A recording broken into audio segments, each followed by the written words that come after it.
And then the dang thing hovers right over you. So essentially go live. Yeah. It goes like, Oh, like, the button.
Or is it 7 yet?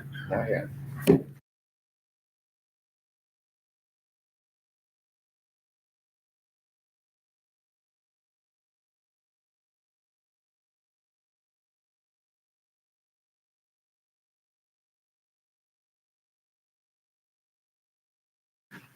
All right, good evening, everybody. It's 7 p.m. Today is Tuesday, June 24th, 2025.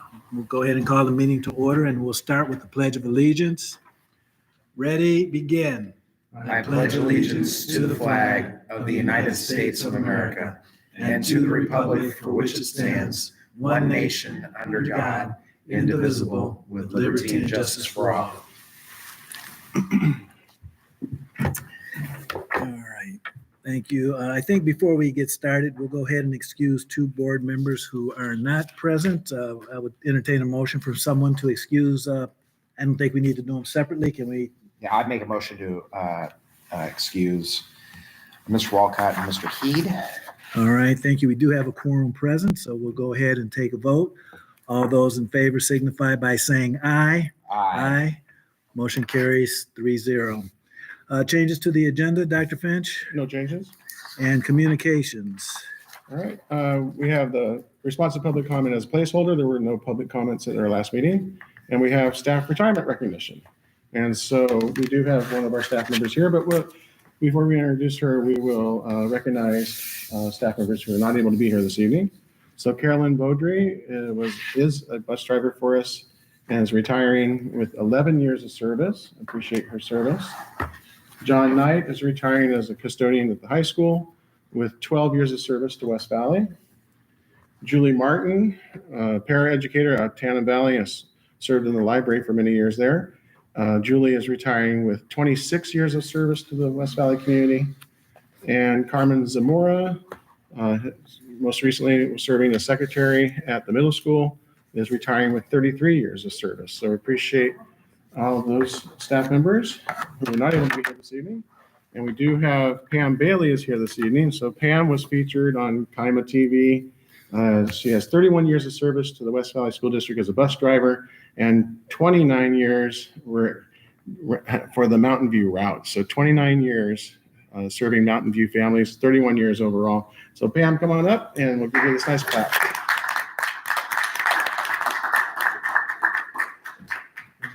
Thank you. Thank you for being here this evening. you. Thank you. Thank you. Thank you. Congratulations. You're welcome. Thank you.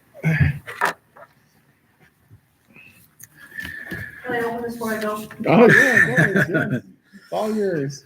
Okay, thank you very much again for all your years of service to the West Valley School District. Item 6 on the agenda, public comment of non-discussion agenda items. I don't know if we have anybody who would like to speak. Did we receive a list? All right, if you would, go ahead. We don't Yeah, see there's it. no microphone. No microphone today, so you're just going to have to use a loud voice today. Yes, Sure, yeah, sure. it actually works really well. Well, tonight Can I, before you start, can I ask you for the benefit of everybody here to introduce yourself so everybody knows who you are? And I have 2 grandgirls in the Tannin Valley, which is, I think, the best school, but I don't know the other. Last week, heard a story on the news, and it was about a mother from Ventura, California. And she was recently given permission to pray during her public comment time. And they said that was legal. That was her exercising her First Amendment rights of freedom of speech. This story is also on YouTube if you'd like to get more details on that. And so my request tonight is that during my public comment time, whenever I come, weekly or bi-weekly, whatever, I would like to be allowed to say the Lord's Prayer. That's all. Thank you. Anyone else? Public comments? Anyone? All right, public comment for non-discussion agenda items is closed. We'll move on to item 7, approval of consent agenda. There are a number of items there. Any board member can bring any of those up if they would like. Now, this is the time to do it, or we can go ahead and vote and approve the consent agenda. I'd make a motion to approve the consent agenda as a whole. I had, on one of these items, I had a question about the budget. Is that a different item here? That's a different item. Make sure I didn't mark The it. budget development is coming up as a discussion. Okay. item. I see it's here later on the agenda, so I'll wait for that. Okay, we have a motion to approve the consent agenda as presented. We'll go ahead and vote. All those in favor signify by saying aye. Aye. Opposed, same sign. Motion carries 3-0. Next on the agenda.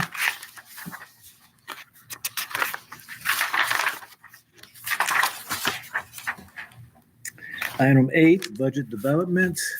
Dr. Finch? All right, our Director of Finance, Sheila Wood, is here this evening, and she's going to talk us through an overview of the process for the budget development.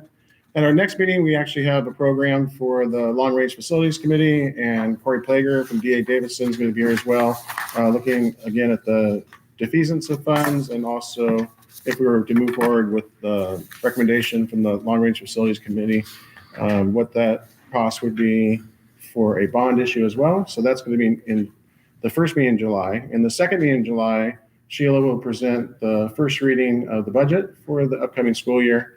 And then in August would be the second reading and the approval by the board. So Sheila's going to take you through what's going to happen between now and that first reading, the work that she does and our others in the finance department, what they are doing here behind the scenes, what they'll be doing to prepare for that first reading of the budget that will be in our second meeting in July. Okay, my name is Sheila Wood, Director of Finance. I'll be going over the budget process. This process takes a lot of people and a long time to prepare. I just want you to know that. We begin in February and we create a budget timeline and a checklist. And then the CFO will begin the enrollment process. Over the enrollment, we are constantly monitoring that. That's the first step. So we're also reviewing all the OSPI bulletins, budget updates, allocations, templates, and for availability dates. That really determines the timeline of my budget. I cannot move forward if those are not available. So that's going to be a hiccup in the process. Can I just ask you a question? When do those usually become available? So the first template became available late May, and that template is where I put the enrollment in, and it's by class or by grade. And there's some other questions as well. Mhm. And then that gives me a big chunk of my revenue based on enrollment. But that's, I think it's May 18th, 19th around there that became available. Is that pretty normal every year? It is, but they also, every year, OSBI has to go through that and put in the new formulas and all the increases or decreases. So like if they do a salary increase, that has to be calculated in there. This year, there was a percentage for the Fed department that changed, so they have to update that. So it's not like they just roll it and it's available. They have to do a lot of manipulation to create all the new the templates. Gotcha. Time consuming, very time consuming. So anyway, the local revenue is then based on the history with any known changes factored in, which would be all the local receipts. So that's your fines and your fees. That's also your LEA dollars is part of that calculation. That's an OSPI template as well, based on assessed values and enrollments. The grant revenues, like at this time, I only have a few grant allocations that I know, so I'm still waiting on some of that information. So I do not have all my revenue at this point. We create the budget database. iVisions is the software that we use, and I do that at the end of March, beginning of April. So what I do is copy that database and create it as a provisional, what we call it, to prepare the budget in. Has all of our staffing, all the history. We have to go in and clean up all the staffing. So we have to, for people that were hired mid-year, go in and change their dates. For people that are resigning, we have to remove them, add new positions, a lot of cleanup work to do. And any kind of movement for account codes. So that's a big piece of it. Then, and that is also where we will key our revenue once we get it. So I have about half the revenue right now that I know. Another half I don't know yet. That's where we move into the expenditure piece. And I just mentioned that we do all the staffing changes. We do the FTE increases or decreases. We're looking at contract days. We're looking at the benefit rates. So like the SEP insurance changed. We have to update that in the system. And this is the biggest part of the budget because your expenditures are about 80 to 85% of your salaries and benefits are. So that is the biggest time. We spend more time there than anywhere. Once the budget revenue and expenses are calculated, comparison reports are generated to ensure all programs have a budget and are reasonable. So I do a lot of comparison reports, and some of those have to be done manually to make sure, for instance, timesheets do not encumber. I have to go and add those manually. Sub costs do not encumber. I have to go in and add those in manually, and those are large. Once that's put together, we do have to load it into another OSPI template, reconcile it all out, and then we have to do that by each fund. So for the capital projects fund, I again work with the CFO on expected projects, and then we look at expected revenue. So that piece is usually simple, but since we passed the bond, it's not a little more complicated. And then next year we'll have the defeasance of debt, so we'll have to factor all that in as well. Debt service fund, I rely on we have a debt schedule for our bonds. I rely heavily on that schedule, but I also work with DA Davidson. That's not prepared by me alone. So that's where I get that information. The ASB fund is fairly simple, and I work with the secretaries to prepare that. We project it out, compare it to the prior years, make sure it's reasonable. Transportation vehicle fund, I work with our director to project all the expenditures, revenues, depreciation, and we get that from the OSPI website. Then we also must prepare the 4-year forecast. All of these have to be uploaded into a template, which sounds very simple, but it is not. Then it's sent over to the ESD where they review it, we reconcile it, I make any changes, and I like that step to be done before I present it to you for first reading. That way I know it's been reviewed by a second set of eyes. Actually, it's probably a third set of eyes because I have as many people review as I can get to review it. Then we advertise it in the local paper. That is a step I'm getting ready to do. We'll present it for the first reading, and then hopefully present it for the second reading, and it'll be adopted, and then we finalize it and certify it. That's a large overview. It takes a lot of time and a lot of people, but that is the steps. It's all intermingled. It's not like I'm working on revenue until I can get the revenue that I know, then I go to expenditures and work on that. When I get more revenue, I go back to the revenue, finish that up. The grants is a lot of unknown amounts right now, so waiting on some of that information. Questions? Yeah. I have a couple. Great. Can you dive in? You kind of hit on just a second ago and throughout. Talk a little bit, or can you explain a little bit more by what you mean by you have about half the revenue now and you're waiting on the other half? Can you detail that a little bit more, please? Yes, so I have most of the revenue, but the grant allocations, I don't know. So I can run my expenditures to see what we're going to spend in salaries at least. But the new grant allocations are not out. Those are not in the template that I described. Those are separate. We get an allocation. Typically, the directors apply for it. For instance, I was just working with one director on a grant allocation for next year, and she goes, I don't even apply for that for another month. I can't. So we won't know that amount. So are those being federal grants or state grants or both? Both. The one I'm talking to specifically is 2 federal grants. And so there's a lot of things that you read about in the news about federal funds and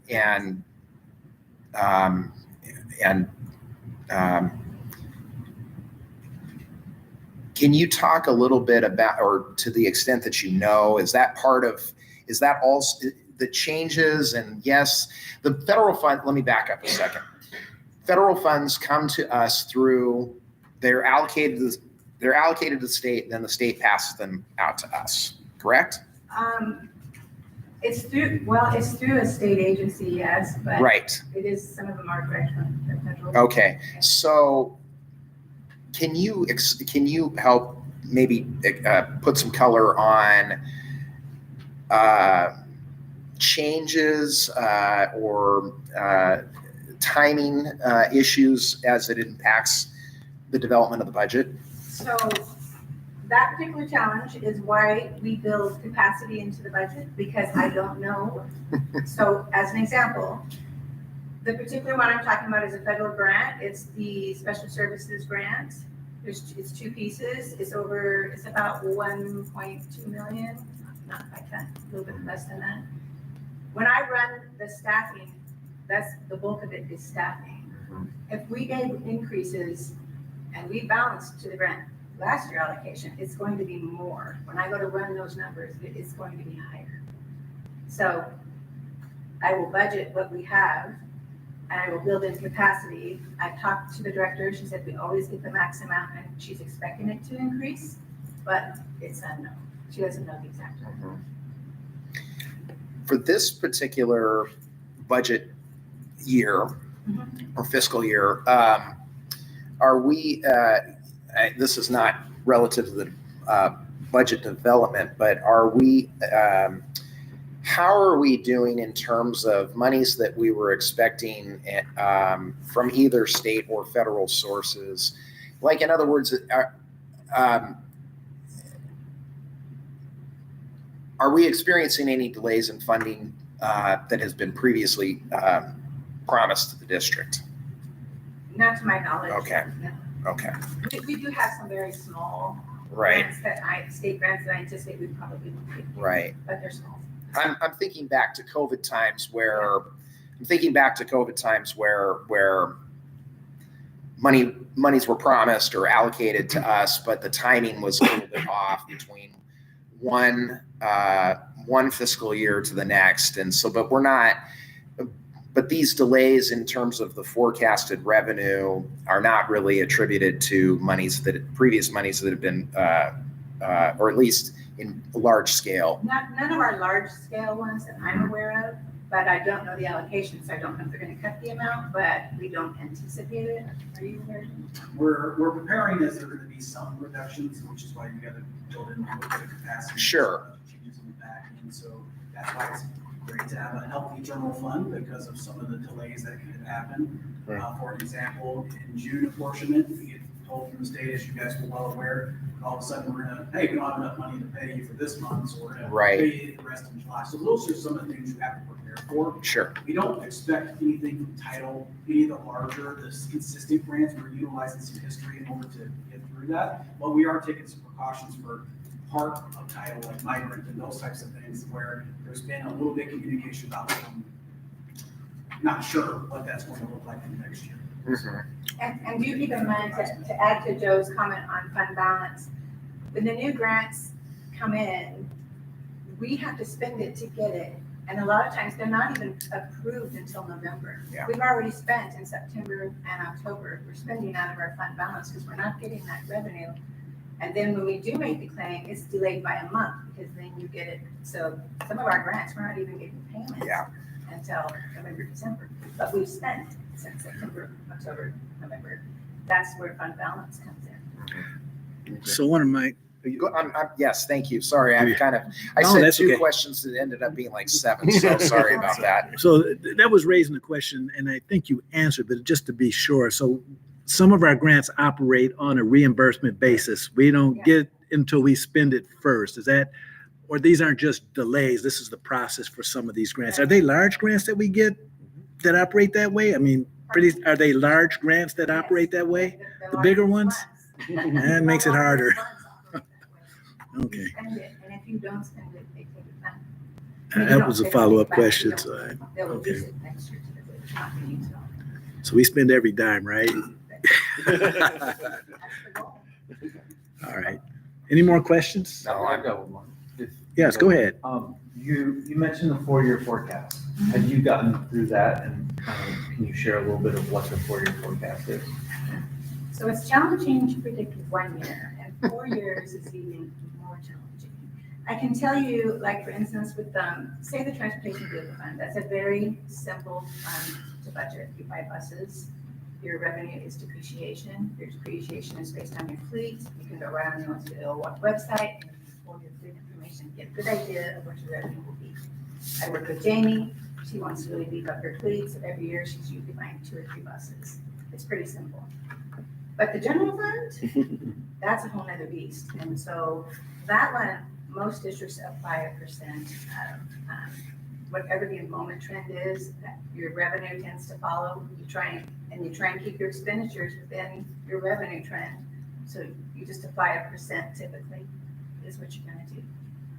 If you kept your enrollment flat, you would hope you would keep your expenditures flat. That's not gonna happen though with the economy that we live in. Or if you have CPAs, we require increases, so.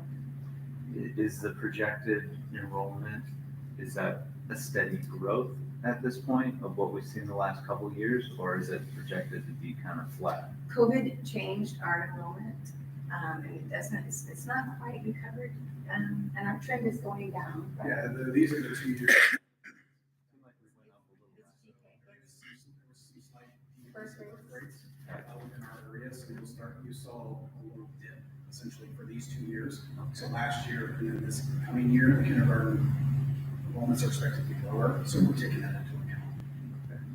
But then the 4-year forecast is kind of, she's being very kind about the process for it. It's really, I mean, you have to take every legislation every year is something brand new that changes puts a whole caveat and change in the entire 4-year forecast. So that's usually blown up the very first year. And so you have to review that each year. So we do a small percentage increase for the most part, but we kind of utilize history in order to come up with a somewhat of a realization of what 4 years from now looks like. And we always keep in mind when you're doing a 4-year forecast, it's if you do nothing, you know, we're obviously going to react if our enrollment changes.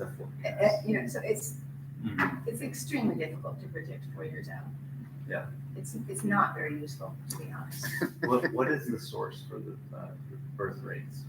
The source? Area, yeah. Oh, yeah. We use Washington State. Yeah, there's a website. It is. Yeah, we pull it from there, and then we utilize a secondary company or a source that I use in order to pull some additional data just to make sure it matches. Mhm.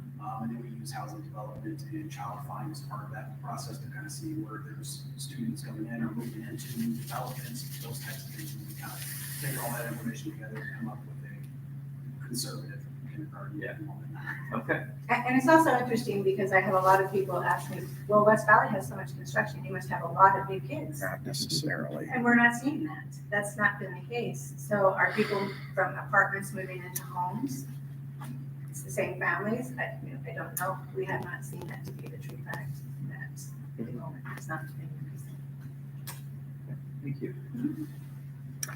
All right. Thank you. Any more questions? Thank you very much. More to come. Thank you, Sheila. Thank you for crunching all the numbers. All right, that takes us to item 9 on the agenda, public comment for non-discussion agenda items. For discussion, actually. What's that? Number discussion items. Oh, I'm Public comment sorry. on discussion items. You're right, public comment on discussion items, all right. I'd have to read that little statement here. I should have done it earlier. Members of the public who would like to provide public comment will sign in. Speakers will be called in the order that they signed in to speak. Speakers will be given 3 minutes for their comments. Public comment is not the proper forum to address concerns about a specific staff member. If a person has concerns about a specific staff member, they should make an appointment with the superintendent to address their concerns. So with that, I will ask if there's anybody who has an item they would like to speak on.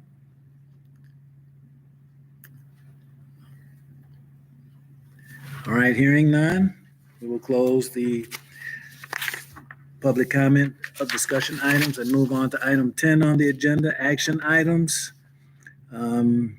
I have one in there, but we'll go through these, I think, by alpha. So we'll start with the approval of travel requests. Any comments from any of the board members or a motion to approve? I just want to point out that ASA is paying for travel for these 2 events that are happening in the fall. And so there's no cost to the district for travel on those. All right. So we'll go ahead and vote on those two items. If somebody would care to make a motion. I move to approve both of the travel requests. Thank you. We have a motion. We'll go ahead and vote. All those in favor signify by saying aye. Aye.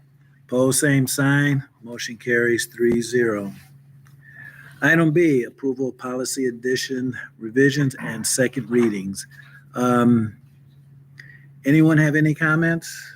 So just Anything? these were approved on first reading, and there's been no change to the language from the first reading. So this is second reading.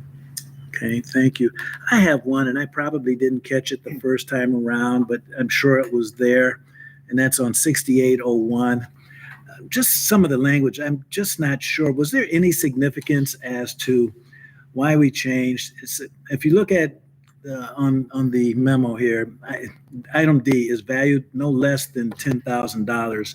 The previous language was anything above 5,000 or something of that. So was there any reason why we just didn't adopt the same language, or did it have a meaning to it is what I'm wondering? Well, that is the substantive change of the policy, is moving from 5,000 to 10,000. And I think just basically it's with inflation that the small and attractive items now are considered anything less than 10,000. I think it was a question because. It's a little different, yeah. It's phrased differently. I see. Yeah. Gotcha. Is there any significance to that, or just ignore it? I mean, I'm just curious because previously it says costing 5,000 or more. Now you're saying no less than 10,000. That makes Right. sense. I'm just wondering if there's a legal significance to No. that at all. No, this is the language that WASD provided for us, and it does make sense that the small and attractive item would be 10,000 or less, right? Or less than. Okay, which kind of leads to my next question. So, again, I guess I should have brought these up before, but I'm just wondering, so 10,000 or less, I mean, I know inflation is a lot, but 10,000 could include a lot of things like a golf cart that they might use to travel around on the fields to service them and things like that. So those are not going to be considered Well, they're still part of the inventory. It's just not considered a capital a asset. capital asset. That's what I'm getting at. So it's still part of the inventory and it's still tracked. And I get that. Okay. Okay. I guess I'm just wondering about some of those items. It seems like it's on the fence, but I don't have any reason to say, we shouldn't do that. I just was curious as to, that's a big jump from 5 to 10,000. It's like double. That's all. All right. The last time it was set at 5. I don't know. It's been that way for a while. It I was a thought. very long time ago, yeah. Yeah. Okay. I have no more questions. Anybody else have questions on any of those items under B? Second reading? If there are no questions or comments from the board members, I'll go ahead and entertain a motion to approve all the items under B, approval of policy addition revisions, second reading. I would move to approve all the readings of those policies. All right, so we have a motion to approve 2230, transition to kindergarten program, 5011, sexual harassment of district staff prohibited, and 6801, capitalization of assets. And you can see the items underneath that. We'll go ahead and vote. All those in favor signify by saying aye. Aye. Opposed, same sign. Motion carries 3-0. Next on the agenda, we have the approval of policy addition revisions, first reading. There are basically two items there under C, 6700 and 6702. Any questions from anyone? Comments from board members? If not, I'll entertain a motion to approve the first reading of 6700 and 6702. So moved. Thank you, Ms. Thorner. We have a motion. We'll go ahead and vote. All those in favor signify by saying aye. Aye. Opposed, same sign. Motion carries 3-0. Next, we have item D, approval of child nutrition bids. Again, two items there, milk and dairy products, fresh produce. Any comments on any of those items from any board members or any reason for further discussion? If not, I'll entertain a motion to approve item D, milk and dairy products and fresh produce. I move to approve the contract renewals as presented. Thank you, Ms. Thorner. We'll go ahead and vote. All those in favor signify by saying aye. Aye. Pose same sign. Motion carries 3-0. Next, we have item 11 on the agenda, items arising. If there's anything, I'd just like to share with the board, this is the last board meeting that Joe Conley will be attending as a staff member. Appreciate Joe's service for the last 4 years as our assistant superintendent. And also want to call your attention that Ryan McDaniel is here this evening. So earlier in the board meeting, you approved his hire, his what's it called there? Approval of employment contract. So Ryan was on the list there, and Ryan will be taking over as this assistant superintendent for the West Valley School District, and would like to invite you to stick around afterwards and just say hello to Ryan and certainly say goodbye to Joe. But Joe is still living in our community, and he's got a kid that's a senior next year, so he'll still be around. And appreciate, Joe, your service through the last 4 years. You've just done such a great job for us. Really appreciate your service. again, I second that. If there's a motion for that, thank you, Joe. You did a great job for the time you were here. I can think of all the projects that we've worked with on you, and you've done a fantastic job. So thank you for that. And by the same token, welcome. I think you're going to have a fantastic time. The job is certainly challenging, and you're in good company. You've got a lot of fine folks to work with. So welcome and on board. All right. With that, we will go to item 12, I'm sorry, reports. Any? We've got enrollment report, safety report, travel log report. Any questions about any of those items from any board member? All right, then hearing none, we'll move on to item 13, superintendent's report. Dr. Finch? On the superintendent's report, I shared about a volunteer appreciation night that we had on Monday, June 9th, and I listed all the volunteers from all the different schools. We had volunteers recognized from all of our schools, as well as for Ram Landing and family engagement. I see that one of our volunteers for Ram Landing is here this evening, so Jill Armstrong is there. So Jill, thank you for all that you do with Ram Landing, and Jill has quite a crew there for Ram Landing, and it was great to have them in attendance and tell them thank you, as well as all the other volunteers. We really appreciate all of our volunteers, and volunteers are always welcome. So we have annual check for the volunteers, background checks, and those are done there in August and September. And we welcome anyone who is interested in volunteering at the schools to contact the school principal. And if you're interested in Ram Landing and family engagement, those are located at the Innovation Center, and everyone is always welcome. We appreciate all of our volunteers. All right, thank you, Dr. Finch. It brings us to item 14, board reports, board development. Anyone?